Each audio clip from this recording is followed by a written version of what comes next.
Television and internet has brought lifestyle envy into our lives at a level never before experienced in human history. Exactly. So essentially, what and who we see on TV influences us because then we want to become those people. Say A$AP Rocky wore Ralph Simmons. I don't want to wear Ralph Simmons now. Like Rick Owens. I don't know what the fuck it is. But it's cool, it's hot, and I want it because he got it, and he. This is for you, for my people, for my people, for my people, for my.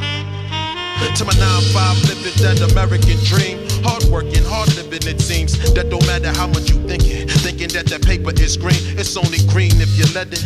The only currency is making your dreams touch physical streams, metaphysical beings. We are fighting every moment just so we can have it fit on the screen. See, God, we also head of our times, but still don't follow the times. The signs, the wonders at the peak of our minds. Funny how we all falling in line, like the sun might darken and that moonlight shines and the horns peek out, and the world turn frenzy when that truth leak out. So what you be about? Being the last stage.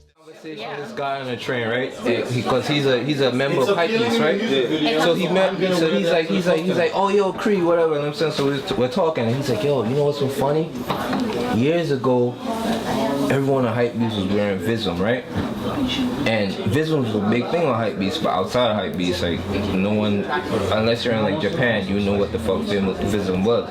But Kanye wore some Visms, and then all of a sudden, A$AP Rocky, everybody's wearing this shit. You know what I'm saying? Celebrities have some sort of rapport with their audience. For some reason, you trust them, so whatever they do, it's not that you just want to do it because they want to be like them. You trust them. You feel comfortable. Like, hey, if they tried it, I'm willing to try it because I trust them. Whoever your icons are, if you want to be like them, you want to dress like them, you want to read the books they've read, you want to go to the places they've been, you want to experience the things that they have experienced. You're putting all this value into another human being and their lifestyle, which may not necessarily have nothing to do with your own lifestyle. It's an imaginary lifestyle more so. And it's because you think this is the way you're supposed to be, or you think that this is the dream, or that this is the way it has been done, and this is the way I should do it too.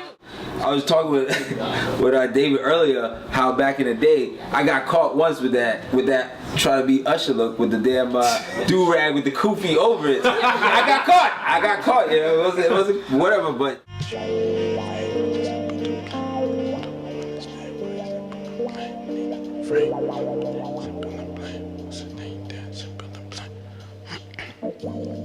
But just honestly, what do you spend your money on, you know? Like, weed is definitely something I spend my money on, and alcohol, and I like to go out, and cabs.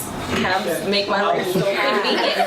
The maximum joy to spend your money on. Oh yeah, cabs. Chicken, beer, and cabs. Like, I would not, if it's after 1 and I gotta get home, I live in the Ville, I'm not taking that train to Sutter Ave and walk. I'm cool with everybody, but that means they know me more to rob me faster. So I'm gonna take that cab home. I would say I'm a New York native, but I spend a lot of time in Florida, so it's not cabs, but in college, a lot of partying. Like, I spent a shitload of money on weed and alcohol.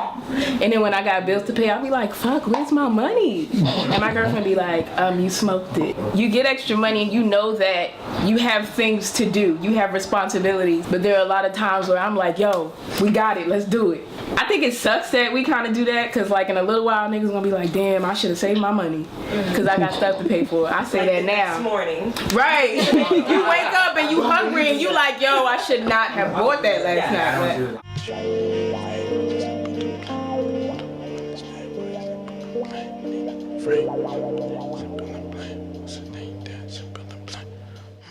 I mean, that's just bad habits. There's a lot of people with bad spending habits. That's what we're talking about. We're talking about consumerism. So I mean, as human, as as being part of this conversation, what I want to know is what's next after you sit there and touch all these vices that everybody just keeps on reiterating as we go around this room on the camera. Everyone is a consumer, that's a fact, and we don't debate that. What we're trying to get to the point is at what point does, and more importantly, what point does what we see on TV and in culture influence us to buy? Like you said, you traveled different places and people are happier with less. Like me coming from Guyana, I know how much less you can be happy with. I was a flight attendant for 2 years and seeing different parts of the world. I mean, people are content with so much less. We're content over our shoes, our jewelry. These people are just content with food. And that's the world we live in. Shit don't seem simple and plain. What you need to understand when you're simple and plain. You can't gain when you're simple and plain. Remain what the children do, simple and plain. I ain't plain, ain't simple and plain. You need to change what you find out, simple and plain. What your main man is simple and plain. So don't game with those kind of simple and plain. Change, so you range with your simple and plain. Out of range, out of line, you ain't simple and plain. Out of mind, context, it ain't simple and plain. Understand why we ain't finding simple and plain. Ain't